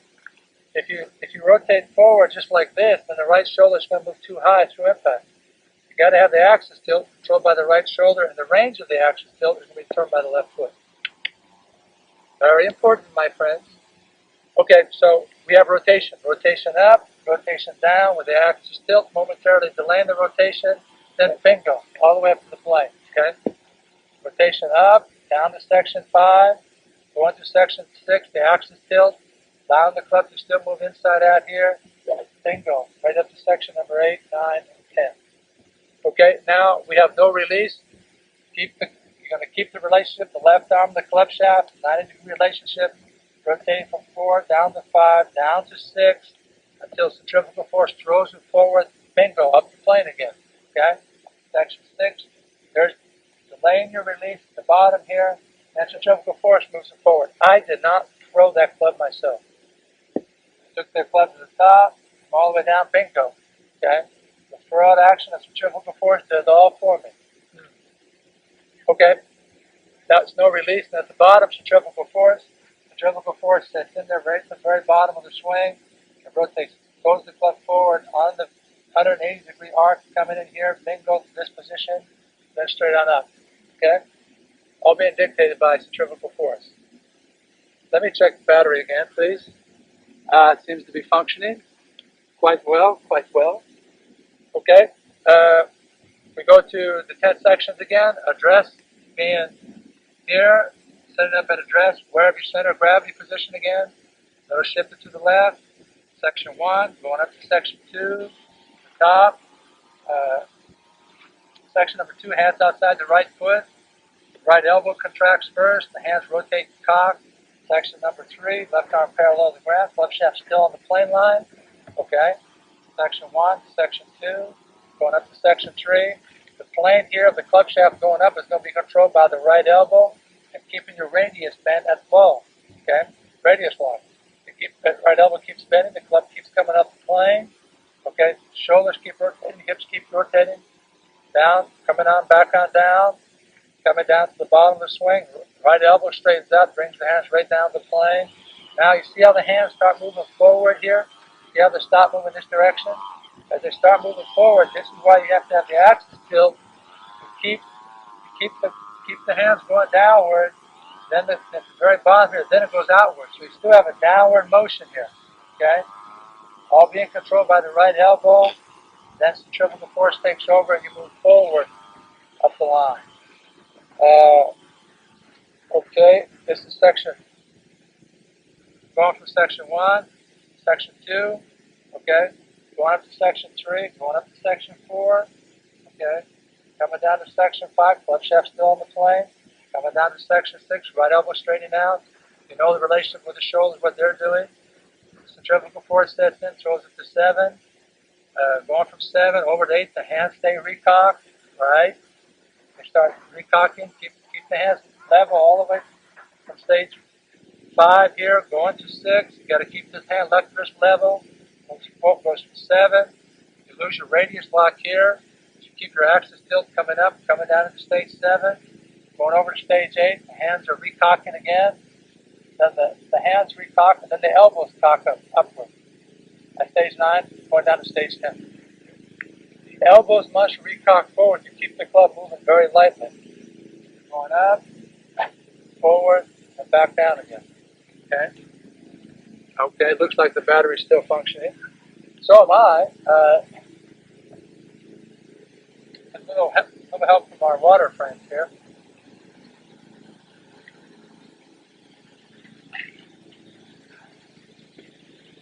Okay.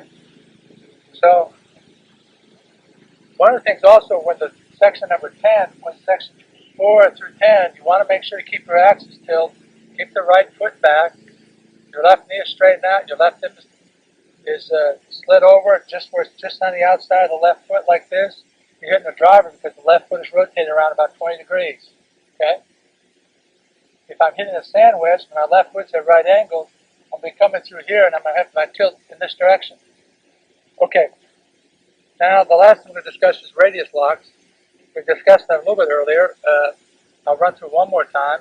You have the foveal field, keep an image of the golf ball in the center of the eye, maintained from section 1 all the way to section 4 down to section 7. And address, you don't want to tilt your head too much so that the right eye loses its visual field of the golf ball, because now you've lost your depth perception. You lose your depth perception as well as the relationship of information from the ball going into the brain through via the eye.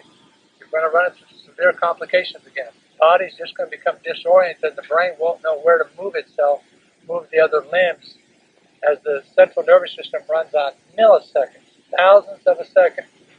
And the brain can make the compensation. So you need that feedback coming from both eyes to be able to monitor and postulate all the various range of motions of the various arms and limbs.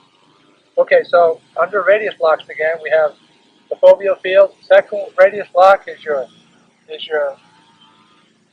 head neck lock that you have to concentrate to make sure that you have the proper visual field, as well as locking your head so that on the backswing your head doesn't come out, it doesn't rotate to the right, it doesn't drop, it doesn't move right or left for the backswing up or down, or especially going from section 4 down to 5, down to 6, down to 7. Many players' head drop down to that plane.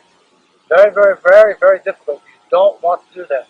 So you're going to have to go very slow in the golf swing, very slow down to these various sections.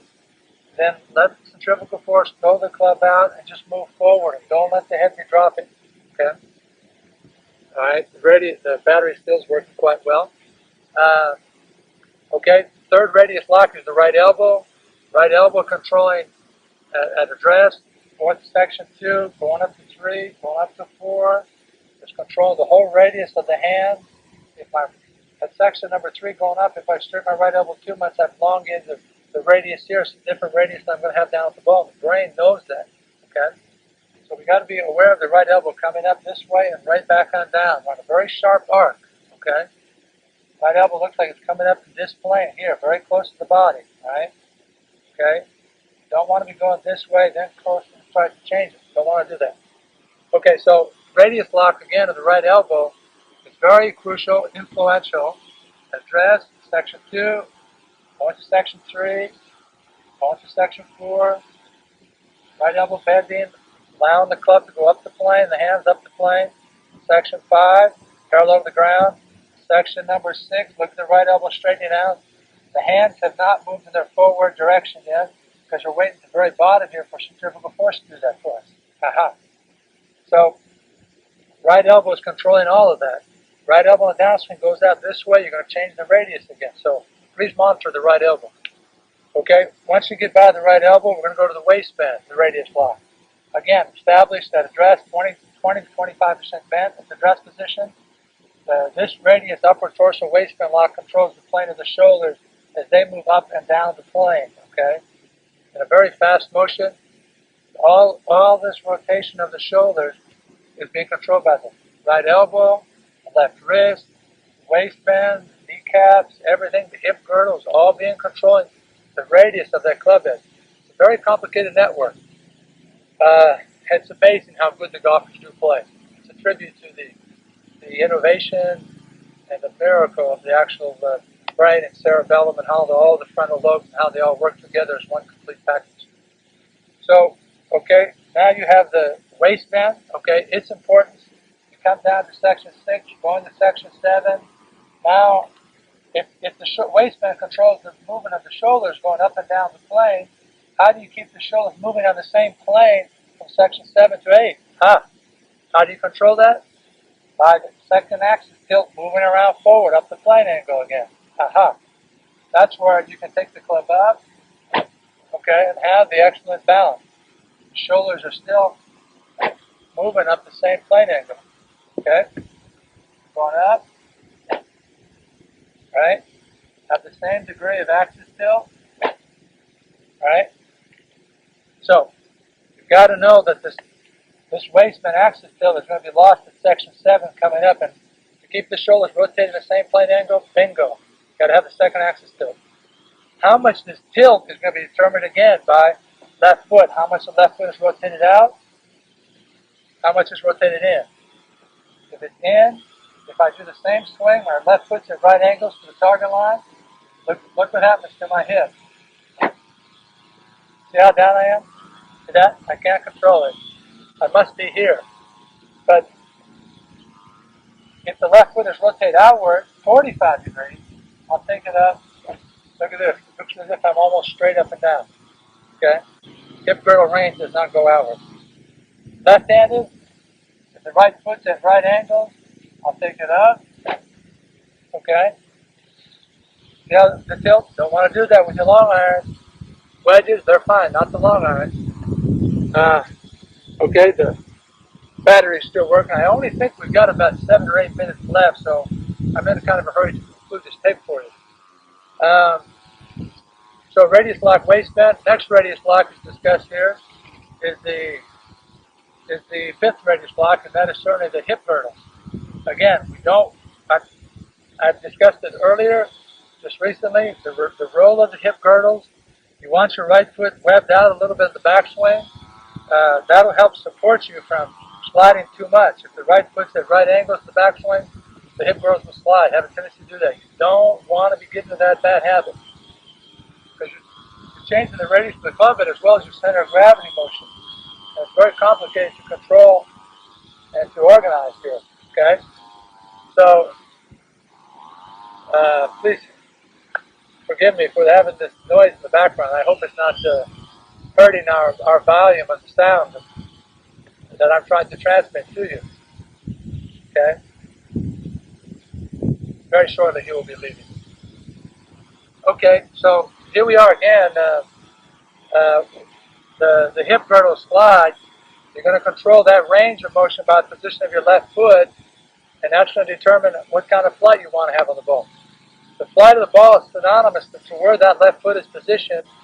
The range of motion of the hip girdles is synonymous with where the left foot is positioned and the left kneecap. The left kneecap is a joint in between the hip girdles as well and the left foot. It seems that wherever the left foot is position, it's going to put the restriction on the left knee, which puts the restrictions on the hip girdles from sliding. Okay? Valid point there. So, you got to be aware of how much the initial movement of the hip girdle is determined by the right shoulder as it moves down the plane. If I move it right outward, I have no slide to my hips. If I move too downward, too much inside out here, then I have too much axis tilt. Don't want to do that either. There's an ideal relationship for the right shoulder to go to at section 5 here to move straight downward. Okay, it's moving down, it's still moving out simultaneously, and it's still moving forward. Okay, all has to be timed together in one package.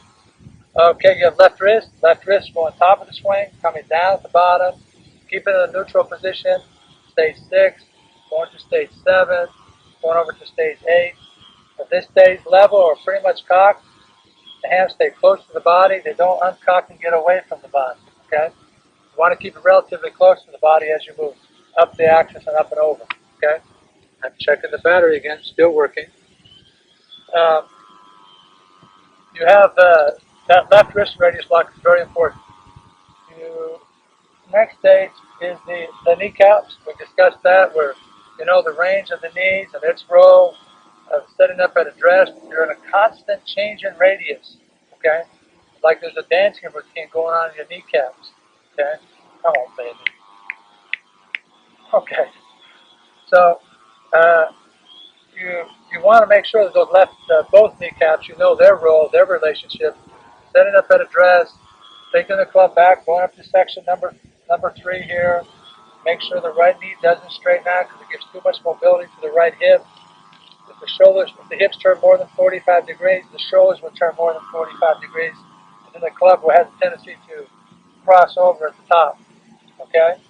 If the right leg straightens out, you can cross over at the top, and we don't want to be doing that. Also, one of the reasons why you don't want your right leg to be straightening out, okay, because of the possibility of crossing over, you don't want your right leg straightened out because here, my center of gravity is in the middle of the foot. Right leg straightens out, the weight will shift back towards the heel. So, but now I have the weight on the center of my left foot, and so my right leg straightens out, my weight goes back to the heel. So I have a weight heel, this should be here on the heel, then I got my weight towards the left, and as I bend at the waist, now my weight's going to shift to the toes if I cut my left foot off the ground. Too complicated. Please be aware of that, okay? So if you go to the top and right leg straightens out, and then left foot comes off the ground, so here you have the weight on your right foot, the top of the swing, over here on your left foot. The weight's distributed like this. Come on, okay? It's got to remain fixated right across this club shaft. By the time you go up and you come right back on down, you've got to keep it the center of the feet. If you don't keep it the center, the vestibular arcular response will take over, and you've lost the balance because you're trying to move around a fixated axis. Okay? You cannot stress the importance of not having your weight change by coming out of your waistband radius lock, by having your right knee go this way and the hip part will slide over here. Okay? They're all linked together. And the easier it is that the central nervous system does not have to make any compensation from the top of the swing down to 6 through 7 through 8, so that you look like you just have one whole completed swing where the club just goes up the plane, back down the plane, straight forward. Okay? Go ahead. And you set up and address your left hand, and it goes up the plane, forward, right here. You don't want to be taking the club and your weight, right leg straighten out, weight going to the heel, left foot coming off the ground, then switching this way, then coming around, right? I'm checking the battery, to try to develop from young prodigies, or young talented athletes on the PGA Tour, or even in the amateur ranks, and trying to get to the more accomplished states of a virtuoso or being just a very accomplished player. You got to be aware of these rotations and the segments of the rotation and how one relationship affects the other.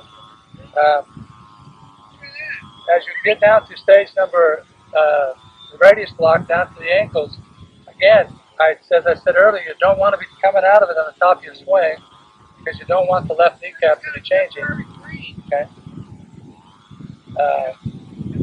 The left kneecap the left ankle is very, very important in its role.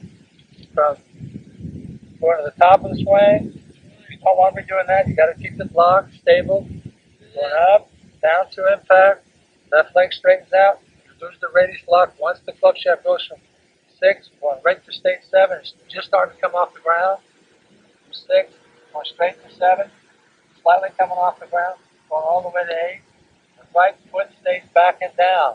Okay? There's your radius lock. Okay. What I'd like to do now, that kind of says most of the things we've learned right now. I certainly hope that this will be very helpful and beneficial to you. And I would like to hit a few shots here now, right and left-handed, just give you a general feel of what I'm trying to incorporate, what I'm doing in my crosswing, so you can actually see the action in motion. I'm going to hit some shots here right through the camera, around the camera. I'm going to move the camera into position to my right as well as to my left, so I'm going to hit a few shots here right-handed for you.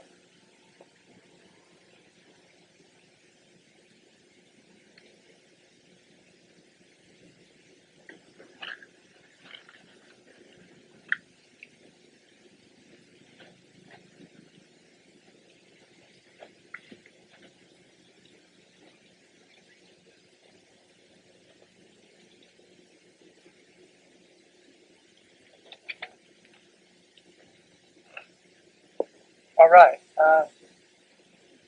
We have here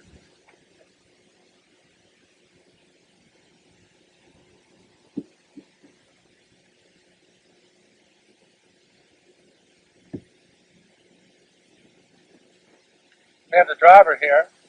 I'm going to hit this to the right of the camera a little bit. Okay, I'm set up at motor set. I've got the driver, my left foot turned out 20 degrees. I'm going to be aware of I've established my radius lock. I'm aware of just basic rotation up the plane and right back down through the plane, going through the motor set, going through the radius lock, going through each one of the stations that is going to be controlling the movement of all the limbs and the body, as well as controlling the axis tilt, etc., etc. So here's I'm going to hit 2 drivers, 2 5-irons, and 2 wedges. Okay? So again, here I am. I'm just aware of setting up to the ball, my left foot position. Okay? I'll move this over so make sure you got me in the entire picture here. Okay? Alright? Aware of just priming myself, tuning these muscles at a dress position, getting a little bobbing and weaving so that I have a better reaction time, like a tennis player. Somebody's going to serve you the tennis ball. You get a little tuning and priming of the muscles to have a reaction. It seems to set the whole motor set of what I intend to do in a more relaxed mode. Okay? So here we are at a dress, where my left foot fixation alignment. Okay? Just where a rotation, club goes down. Okay? Bingo. Perfect. Little fade. See the axis tilt? Okay. Try it again. One more. To the right of the camera. Okay. Where are my feet positioned? How much this left foot is opened up? How much the right shoulder goes down to have the second axis tilt? Bingo. The rotation straight forward. Okay. Where of rotation, no release.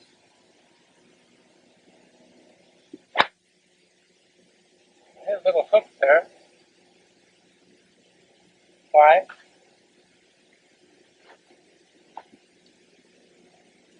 Here I'm going to hit a little bit back to the camera so you got a little different view. Okay, aware of priming everything, aware of the rotation, coming through impact.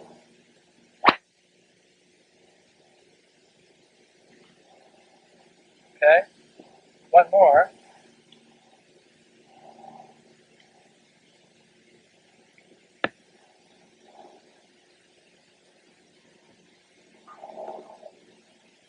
Alright, wherever set it up, just pure rotation, upward and downward. Making sure I keep my foveal locked all the way from section 1 through 7. Once I get down to section 7, halfway forward to section 8, hands are recocking again. Okay, bingo, then I move forward. I lose my foveal lock. Let me check the...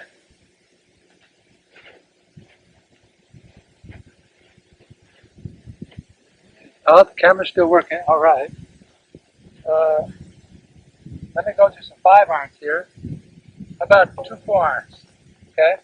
One left of the camera, one right of the camera. Okay. Same basic relationship. Where my left foot, how much I want it turned out. Okay. Rotation up. Right through the shot. Back on down to section 10. Okay.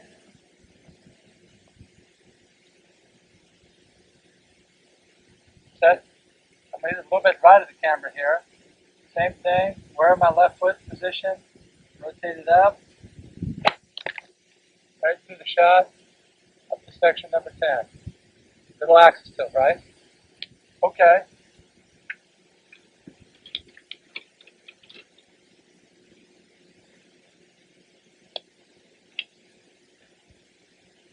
I'm going to hit 3 wedge shots here. Let me make sure this okay. The lens is still working. And hit 3 wedge shots. One with a pitching wedge. I'm going to hit right over the camera's lens. I'm going to have my left foot at right angles to the target line, plane line. I'm going to take it up. Okay, see the tilt here? See the tilt? Not here. Tilted because of the range of my left foot. Bingo, and up. Okay, which is going to be more conducive to a more upright golf shot, a plane angle for pitching wedge. Okay, here. All right, nice soft wedge, 105, 110 yards. Okay, let's go ahead and hit a sand wedge. Let me show you pitching wedge here in the direction going to the left over here. Okay, the left foot braced. Okay, relax it still to the right.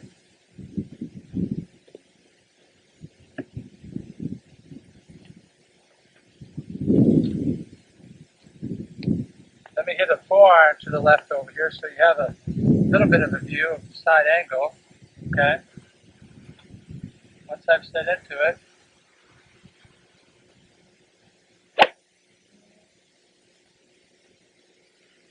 okay, and let me hit one driver in that direction.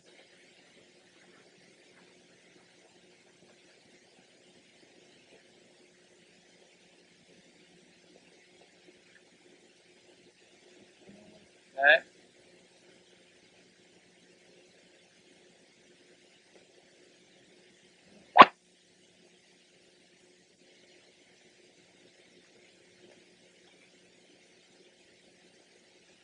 Okay.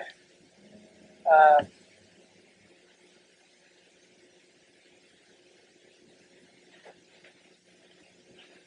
okay, the lens is still working.